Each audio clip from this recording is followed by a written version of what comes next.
نحمده ونصلي على رسول الكريم أما بعد أعوذ بالله من الشيطان الرجيم بسم الله الرحمن الرحيم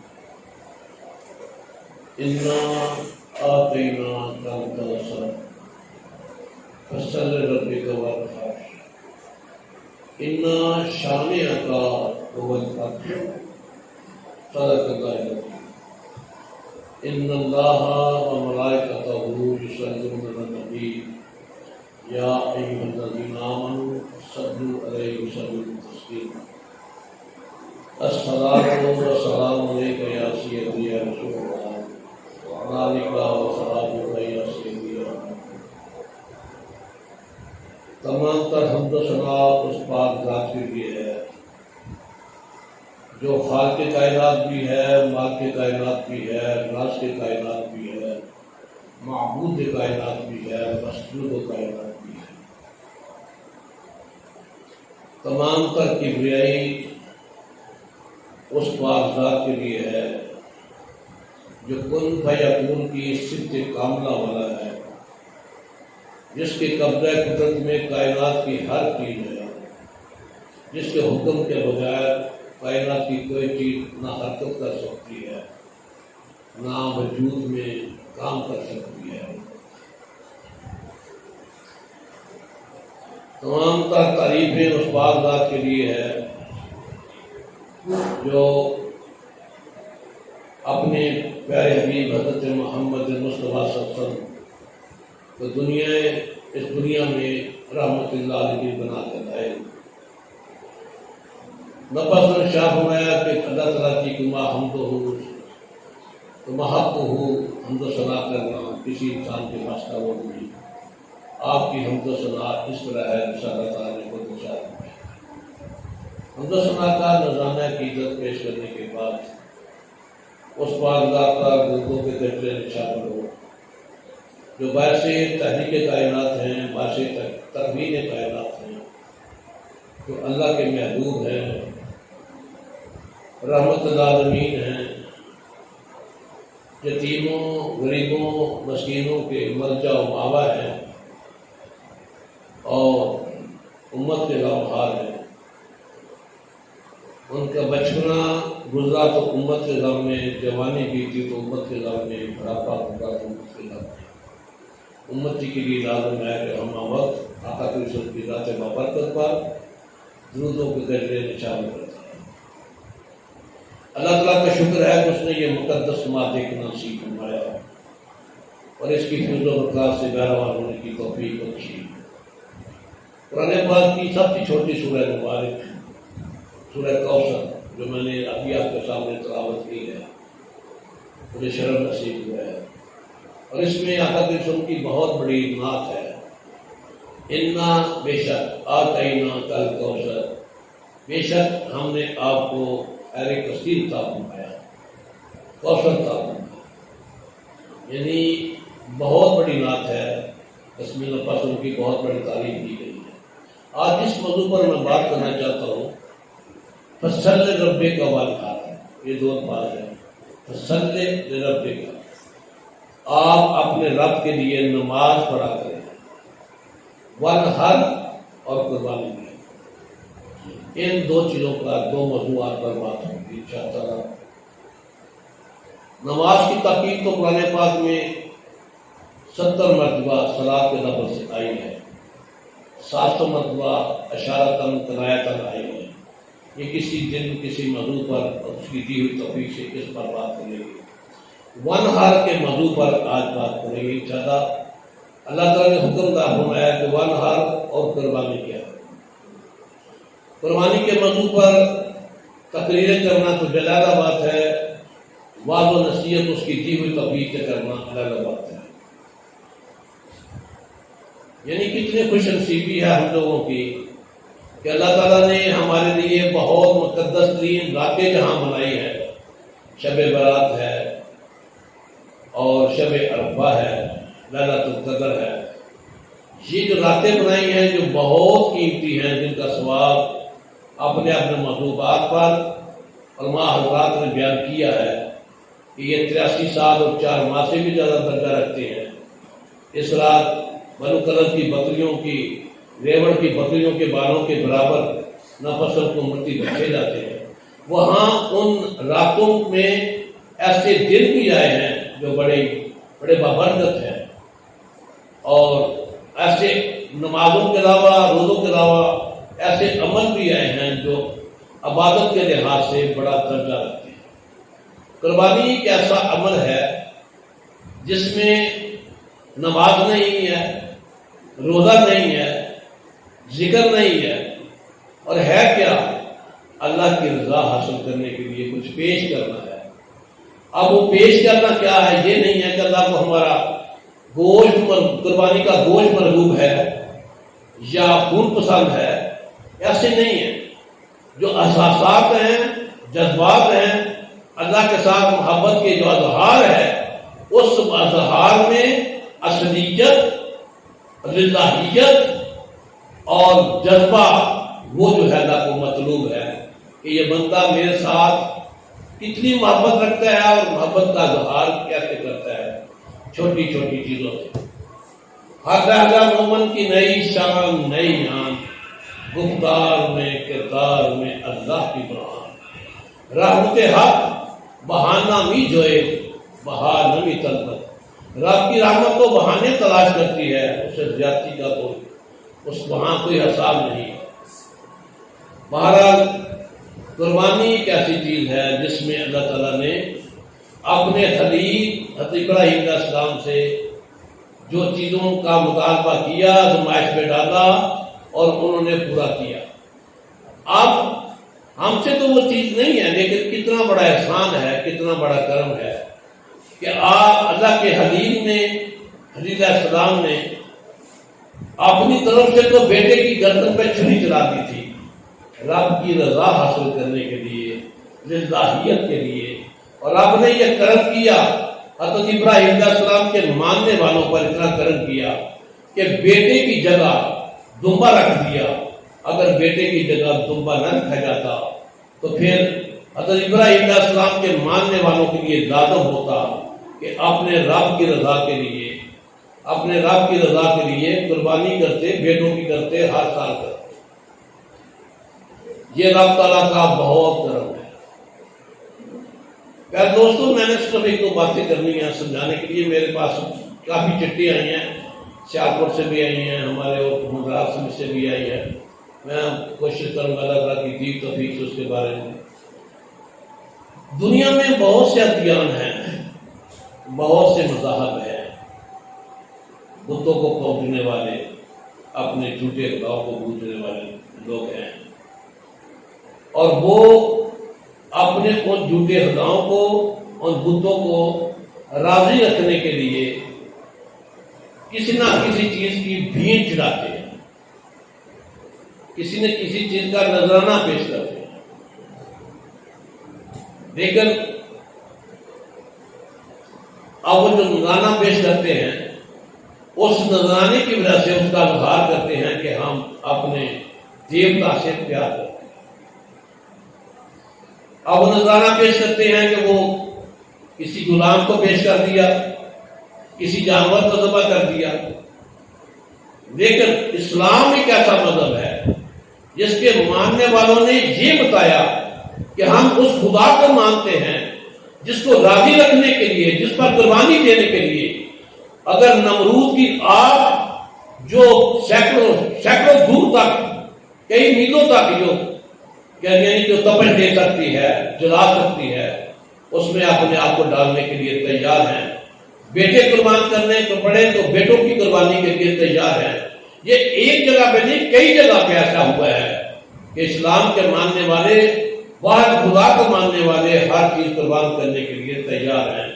حضرت ابراہیم علیہ السلام کا واقعہ جو ہے وہ چیز بتاتا ہے، جس طرح کہ علامہ صاحب میرے آنے سے پہلے بتا رہے تھے، بے آب ہو گیا جگہ میں حضرت بی بی حاجر رضی اللہ تعالیٰ عنہا کا چھوڑ دینا، ان کو چھوڑ دینا، حضرت اسماعیل علیہ السلام کے گلے پر چھری چلانا اور نمرود کی آگ میں کود پڑنا اور کربلا کے میدان میں 72 نمرود کو قربان کر دینا، یہ سب کچھ کیا ہے؟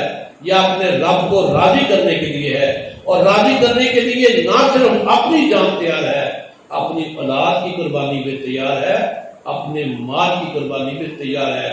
میں ایک چیزوں پر زور دینا چاہتا ہوں اپنے میرے اس بیان کو سننے والے لوگوں پر، کہ یہی مقصود ہے قربانی کا، یہی مقصود ہے عبادت کا، اور اس کا صلہ کیا ہے؟ یہ جو کچھ بھی ہو رہا ہے اپنے خلیل کی سنت پر چلنے والوں کے لیے بہت بڑا انعام دیا جانے والا ہے۔ وہ انعام یہ ہوگا کہ جب قیامت کے دن یہ اٹھیں گے تو تمام جو اسلام والے لوگ، تمام دنیا جو ہوگی، ان کو حاشر کائنات معاشر کے دن میں جمع فرمائے گا، اور وہ جمع فرما کر پھر وہ اسے نوازے گا۔ تو اس کے لیے پھر کیا ہوگا؟ اس کے لیے یہ بڑی بڑی عطائے عظیم ہے کہ جب قربانی دینے والے اپنے جذبات کی، اپنے خواہشات کی، اپنے مال کی، اپنی جان کی قربانی دینے والے لوگ جو ہوں گے، یہ ذی الحجہ کے دنوں میں 10، 11، 12 کے دنوں میں قربانی والے دینے والے لوگ ہوں گے، ان کے لیے اللہ تعالیٰ نے خاص قسم کی سواریاں، ان قربانیوں کو سواریاں بنا کر وہاں کھڑا کرنا ہے، اور وہ بڑی شان و شوکت کے ساتھ یہ لوگ سواریوں پر سوار ہو کر معاشر کے دن میں وہاں جمع ہوں گے۔ تو لہذا میں یہ کہوں گا کہ اللہ تعالیٰ نے ہماری بخشش کا، ہماری شان کا، ہماری کامیابی کا ایک ذریعہ ہمیں دیا ہے کہ یہ تم کر لو، تمہیں نواز دوں گا، اور یہ صرف کرم اس لیے ہے، یعنی میری بے شمار خطاؤں پہ وہ عنایتیں کم نہیں کرتا۔ سمجھ میں نہیں آتا ماجرا کیا ہے؟ ماجرا صرف اتنا ہے کہ ہمارے گلے میں غلامی رسول کا پٹا پڑا ہوا ہے، اس لیے اللہ تعالیٰ نے ان نوازشات سے نواز رکھا ہے۔ بہرحال مجھے کچھ گلے ہوتے ہیں اپنی ذات پر، اپنے گھر والوں پر، اپنے ملنے والوں پر، اپنے معاشرے پر، اور اپنے مسلمان بھائیوں پر، کہ بڑی بڑی قیمتی چیزیں ہیں جو ہم ضائع کر دیتے ہیں۔ پہلی چیز تو یہ ہے کہ دخلاوا نہیں ہونا چاہیے، کوئی بھی عبادت ہو اس میں دخلاوا نہیں ہونا چاہیے، رب کی رضا ہونی چاہیے۔ دوسری چیز یہ ہے کہ اس کا استعمال صحیح ہونا چاہیے۔ تیسری بات یہ ہے کہ قربانی ہمیں کیا کچھ دے رہی ہے؟ رب کی رضا دے رہی ہے، حبیب علیہ السلام کی سنت پر عمل کرنے کے لیے اپنا وہ بڑی رحمتوں برکتوں سے نواز رہی ہے، اور معاشر کے دن بہت بڑی یہ سواری کا کام دے گی، اور اسی سواری سے ہم کو صراط پر بھی گزریں گے، اور یہ سواری جہاں چاہیں گی جنت میں آپ کو پہنچانے والی ہوگی۔ اور ہمارا سلوک اس قربانی کے لیے کیا ہے؟ ہمارا سلوک یہ ہے کہ پہلی بات یہ ہے کہ ہم قربانی کے مسائل کے بارے میں آگاہ نہیں ہیں۔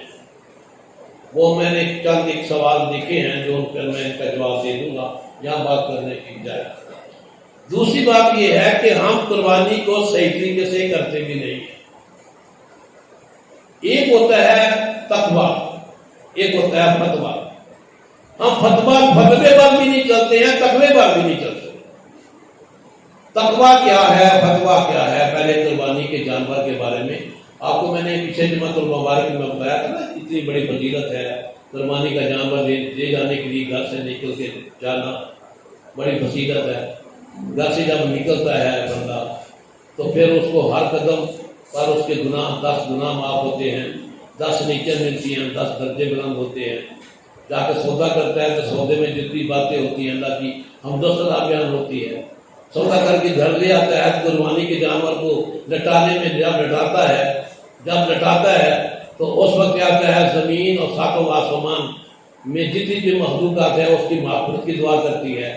جب اس کی گلے پر چھری چلتی ہے تو پہلا قطرہ زمین پر پڑنے سے پہلے اس قربانی دینے والے کے سارے گناہ معاف ہو جاتے ہیں، اور جتنے خون کے قطرے وہاں پڑتے ہیں ہر قطرے کے بدلے میں ایک فرشتہ اللہ پیدا فرماتے ہیں، اور وہ فرشتہ قیامت تک اس بندے کی مغفرت کی دعا کرتا ہے۔ جتنی گوشت کی بوٹیاں بنتی ہیں ہر بوٹی کے بدلے میں اس کو اتنا ثواب ملتا ہے جیسے حضرت اسماعیل علیہ السلام کے خاندان میں سے کسی غلام کے آزاد کرنے کا ثواب ہوتا ہے۔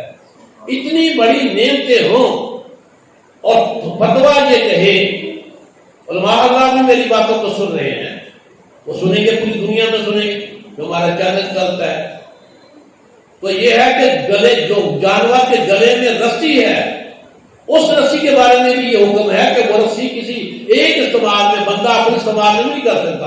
اگر اس نے جانور قربان کیا ہے، اگر قربانی کی ہے، اب اس کی بھی اجازت ہے کہ وہ رسی کو بھی راہ حق میں تقسیم کرے، کسی غریب کو دے. ہم کیا سلوک کرتے ہیں کہ جانور ذبح کیا، ہمارا یہ اپنا ایک فتوا بن گیا ہے کہ جانور ذبح کریں گے اور جو اس کو ہم نے روزہ رکھا ہوا ہے، روزہ ہم کھولیں گے کلیجی کھاتا. یہ کوئی مسئلہ نہیں ہے.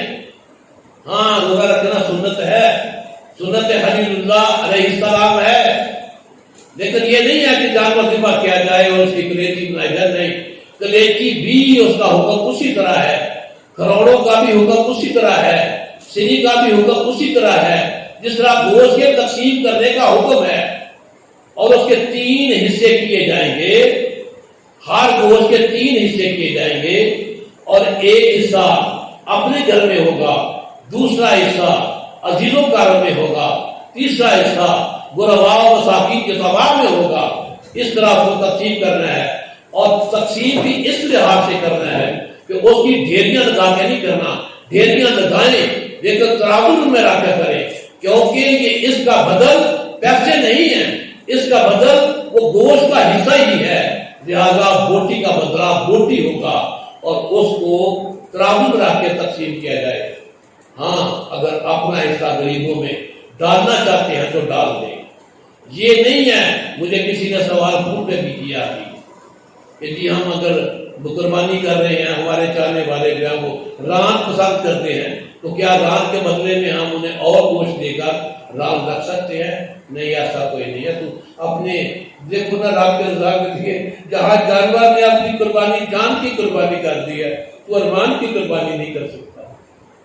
کوئی یہ فتوا نہیں ہے، فتوا نہیں ہے اور تقویٰ یہ چیز نہیں بتاتا ہے کہ آپ ران کے بدلے میں ران کا حصہ رکھ لیں اور اس کے بدلے میں کوئی اور چیز دے دیں. یہ نہیں ایسا. ہاں آپ نے ترازو سے اس کو زیادہ حصے کرنے ہیں. زیادہ حصے کرنے کے بعد پھر ان گھروں میں بھیجیں. یہ نہ رسم بازی نہیں کریں، ان گھروں میں بھیجیں جنہوں نے نہیں کیا. آپ کو کیا پتا ہے کہ سارا سال وہ سارے گوشت کھانے کی طاقت ہی نہیں رہی ہے. اتنی مہنگائی ہمارے ملک میں ہو گئی ہے. غریب آدمی کی کیا حیثیت ہے کہ کیا توفیق ہے کہ وہ گھر میں گوشت پکائے، چھوٹا ہو، مٹن ہو یا بیف ہو.